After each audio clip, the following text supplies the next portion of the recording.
اور جو لوگ کر رہے ہیں وہ چند ایک لوگ ہیں جو اچھا کر رہے ہیں. ریسیشن جو ہے نا پوری دنیا میں آتی پاکستان میں اس ٹائم جو نوجوان ہیں وہ تو ریئل اسٹیٹ انڈسٹری سے منسلک ہے. ہے. اس سینیریو میں نا ڈی موٹیویٹ ہوئے میں تو اپنے آپ کو ری موٹیویٹ کرنا چاہیے. تو الحمدللہ ریئل اسٹیٹ اور ریئل اسٹیٹ اچھی ہوگی. بوم پہ تھی. جو نوجوان ہیں جن کو اللہ نے پوٹینشیل دی تھی ان کے اندر حوصلہ نہیں. یہ جو ٹائم ہے یہ انویسٹمنٹ کا ٹائم یہ ان کی چھتوں سے بھی محروم کر رہے ہیں یا ان کو اس قابل نہیں چھوڑا ہوا ہم نے کہ وہ بنا سکے. اور ہمارے یہاں کارنر.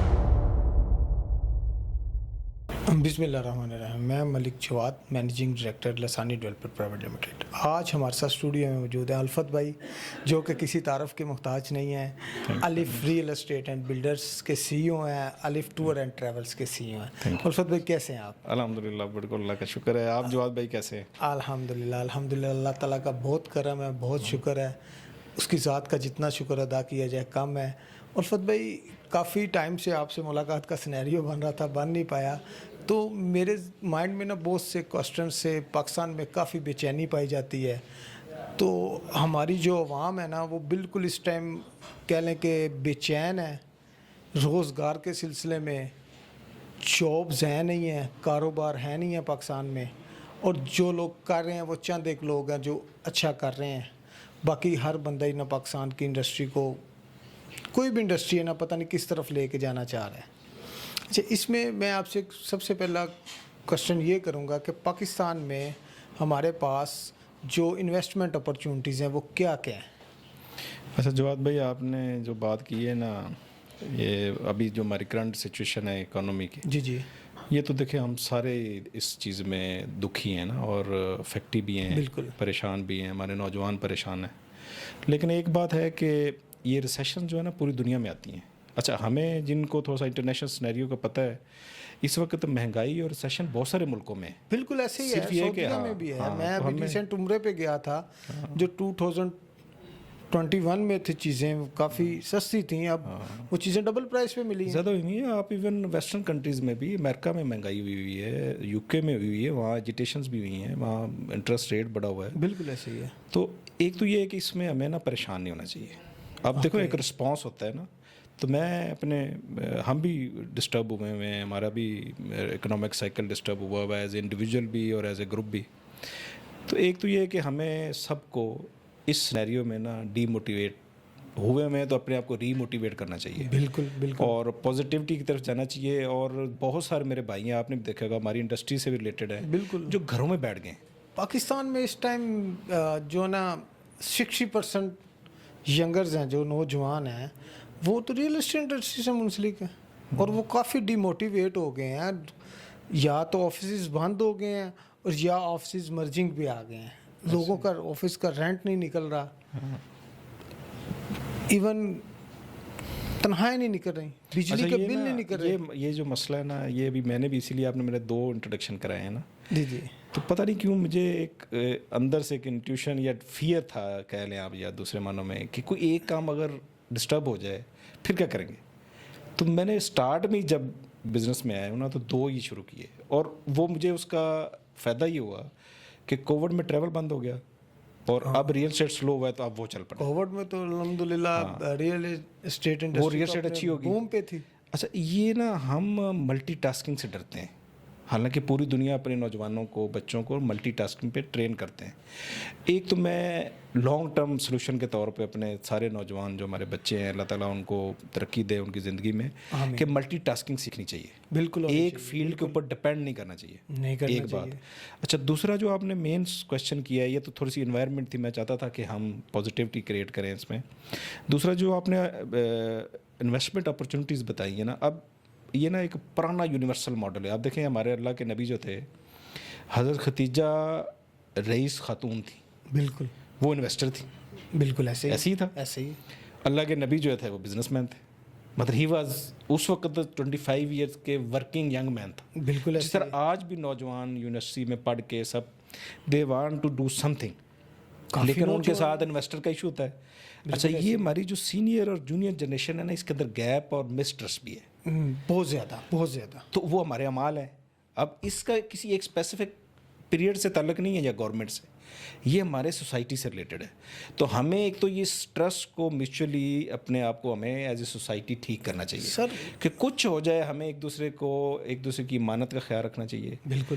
انویسٹر کی انویسٹمنٹ کا کام کرنے والے کو خیال رکھنا چاہیے, اور کام کرنے والے کو ریوارڈ جیسے ختیجہ نے دیا بالکل ویسے تو انویسٹر کو سینئر لوگوں کو دینا چاہیے جن کے پاس اللہ نے جن کو وسائل دیے ہیں. اچھا, اس میں ایک اور بھی میرے مائنڈ میں کوشچن آ گیا آپ کی بات سے کہ یہ جو گیپ آیا ہے سینئر اور جونیئرز میں, اس کی وجہ کیا ہے؟ اس کی وجہ جو میں سوچتا ہوں وہ یہ ہے کہ یہ موبائل فونز ہیں نا, یہ گیپ کافی زیادہ. اچھا, یہ نا موبائل جب نہیں بھی تھا نا اس وقت بھی لالچی لوگ تھے. لالچی لوگ تو ہر دور میں رہے ہیں نا. لیکن نہیں, پتہ کیا ہے, یہ میں آپ کو بتاؤں, ہماری جو ورکنگ کلاس ہے نا, جو نوجوان ہیں جن کو اللہ نے پوٹینشیل دی ہوئی ہے, ان کے اندر نا حوصلہ نہیں ہے. They want success over night. 2 سال میں 4-5 سال میں کوئی بھی نظام سیٹ نہیں ہوتا. منیمم 10-15 آپ دیکھیں جتنے سکسیزفل لوگ ہیں نا انہوں نے کم از کم 20 سال لگائے ہوئے ہیں. اچھا, جب یہ ڈسپریشن میں آپ کام کرتے ہیں نا, ڈیسیژن غلط ہو جاتے ہیں, اور آپ کو جو ٹارگٹ پہ ٹھگ ہوتے ہیں نا وہ بیٹھے ہوتے ہیں, ٹھیک ہے, تو وہ گڑبڑ ہو جاتی ہے. اچھا, ایک تو ہمیں یہ کرنا چاہیے کہ جو انویسٹر ہے اس کو انوالو ہونا چاہیے, بالکل ہونا چاہیے, اور نوجوانوں کو کام کرنے کی اپرچونیٹی دینی چاہیے, اور ان کو ساتھ مینٹور بھی کرنا چاہیے, ان کے ساتھ حساب کتاب اکاؤنٹس ٹھیک رکھنے چاہیے. بالکل. اچھا, اب اس میں نا ڈفرینٹ فیلڈز ہیں. سب سے بڑا ابھی اس وقت دنیا میں آپ دیکھیں نا مینوفیکچرنگ ہے, ٹیکنالوجی ہے, اس میں ہم بہت پیچھے ہیں. اس میں نوجوانوں کو آنا چاہیے, بیٹھنا نہیں چاہیے گھر میں, نہیں بیٹھنا ٹھیک ہے. اگر دیکھو ایک بزنس سیکٹر بیٹھا ہے, دیٹ ڈز ناٹ مین کہ اسٹیٹ بینک نے نوٹ جمع کر لیے ہیں, کہیں نہ کہیں تو سرکولیٹ ہو رہے ہیں نا, ہو رہے ہیں جی, یا بینکوں میں ہے, یا جیبوں میں ہے, یا گولڈ کی شے میں پڑے ہوئے ہیں, یا ڈالر کی شے میں پڑے, کہیں تو ہیں. پراپرٹی سے انویسٹمنٹ نکلی تو ہے, اس سب میں سے پہلے ڈالر میں موو کی ہے. ہاں, ڈالر اب گولڈ میں آپ دیکھیں گولڈ کے ریٹ اس کے بعد گولڈ میں گئی ہے انویسٹمنٹ. اب اسٹاک ایکسچینج تو ایسے جیسے پھٹی پڑی ہے. اللہ نہ کرے جس دن یہ بیلون پھٹا نا, یہ پہلے اس میں نا 2004 میں ہو چکا ہوا ہے, اور اس میں لوگوں نے سوسائڈس کی تھی. بالکل ایسے خدا نہ خواستہ اب ہم نا وہ اننے والا نہیں کہتے, ریئل اسٹیٹ کی ہسٹری میں جائے نا تو دیکھیں آپ 2004 میں 3 میں 2 میں بھی ایک دفعہ ڈاؤن آیا تھا ریئل اسٹیٹ انڈسٹری میں, پھر اس کے بعد اب جا کے آیا تھا 2008-9 میں چیزیں اوپر جانا شروع ہو گئی. اب جب مشرف کا ٹائم تھا نا, مشرف کا ٹائم پراپرٹی کے بزنس میں پیک ٹائم تھا. زرداری صاحب نے بھی اچھا کھیلا پراپرٹی میں, ٹھیک ہے. اب جب اب آ کے مسئلہ کہاں پہ آیا ہے, اب کسی بھی انویسٹر سے میں بات کرتا ہوں نا کہ یار آؤ ہمارے ساتھ انویسٹمنٹ کرو, وہ کہتے ہیں بھائی جان میں نے جو کمانا ہے وہ تو گورنمنٹ کو ٹیکس میں دے دینا ہے. 12% 16% ٹیکس کون دے؟ اب دیکھیں نا 1 لاکھ کے پیچھے 16,000 روپے گورنمنٹ لے گی. جو 1 کروڑ کا آپ کا ایگریمنٹ ہے یا آپ نے چیز سیل کی ہے, 16 لاکھ آپ نے گورنمنٹ کو دے دیا. اب انویسٹر ہے جو وہ 16 لاکھ کما بھی رہے گا نہیں. لیکن نا اس میں جواد بھی ایک اور بھی چیز ہے, ایک سائڈ اس کی اور بھی ہے. ایشو اصل میں کمانے کا ہے. جب کمائی ہو رہی ہوتی ہے نا, پراپرٹی پیک پہ ہوتی ہے, تو قیمتیں 1.5 کروڑ 2 کروڑ اگر 1 یونٹ کیے ہیں تو اس کے اوپر سروس چارجز کتنے بنتے ہیں؟ بلکہ some time investor service charges سے زیادہ کما رہا ہوتا ہے نا, ڈیلی بیسس پہ اپریسیشن آ رہی ہوتی ہے. میں کہتا ہوں تو وہ ہم کیسے پے کر دیتے ہیں, اور گورنمنٹ کو کیوں نہیں کر سکتے؟ تو یہ ایشو ٹیکسز کا نہیں ہے, یہ ایشو بیسیکلی گروتھ کا ہے کہ ہم کما نہیں پا رہے. کما کیوں نہیں پا رہے ہیں؟ کہ ایک سیکٹر سے اندر سے لوگوں نے ایگزٹ کیا ہے نا, کما کے اس کو پیک پہ لے جا کے چھوڑا ہے. اب دیکھو اگر خدا نہ خاصا اسٹاک ایکسچینج کریش کرتی ہے تو اس کا مطلب یہ تو نہیں ہے کہ پوری انڈسٹری ہماری خراب ہے یا ہماری ملیں بیٹھ گئی ہیں یا بند ہو گئی ہیں. وہ بیسیکلی اوور لوڈ ہوگی نا, تو پھر اس نے کریش کرنا ہے. تو ریئل اسٹیٹ میں بھی نا اوور لوڈ ہوئی ہے, پھر کریش ہوئی ہے, پھر لوگوں نے جب ایگزٹ کرتے ہی گئے, پھر الٹرنیٹیو لوگوں نے دیکھ لیے, کچھ لوگوں نے آؤٹ آف کنٹری انویسٹ کرنا شروع کر دیا جہاں اگین یہ اپرچونیٹی تھی. اچھا, مزے کی بات یہ ہے کہ دیکھو انڈسٹری میں انویسٹ ہوتا ہے, ڈائریکٹ ہو یا تھرو اسٹاک ایکسچینج ہو. بالکل ایسے ہی ہے. اچھا, اس کے بعد سب سے بڑا سیکٹر جو ہے سروسز, تو دیکھو ہر بندہ اپنی کر رہا ہوتا ہے نا, سروسز میں تو کوئی ایسا سچ بہت بڑی کوئی انویسٹمنٹ نہیں ہوتی. دوسرا بڑا سیکٹر پوری دنیا میں ریئل اسٹیٹ ہی ہے. پوری دنیا میں کہیں پہ دیکھو, کہیں پہ ہاؤسنگ کی شیپ میں ہے, کہیں پہ ہاؤسنگ اور پراپرٹی پلاٹوں کی شیپ. ہمارے یہاں پلاٹس بھی بکتے ہیں, کالونیز بھی بکتی ہیں, اور گھر بھی بکتے ہیں. اچھا, جو ویسٹرن کنٹریز ہیں نا وہاں پہ بہت زیادہ پلاٹنگ کا نہیں ہے ٹرینڈ, ریگولیشن میں گورنمنٹ کرنے بھی نہیں دیتی. وہاں پہ ہاؤسنگ ڈیولپ ہوتی ہے, اس کے اندر بینک انویسٹ کرتے ہیں, انویسٹر کرتے ہیں, بکنگ ہوتی ہے, پیمنٹس ہوتی ہے, وہ کٹھی کالونیز بنتی ہیں, بک جاتی ہیں.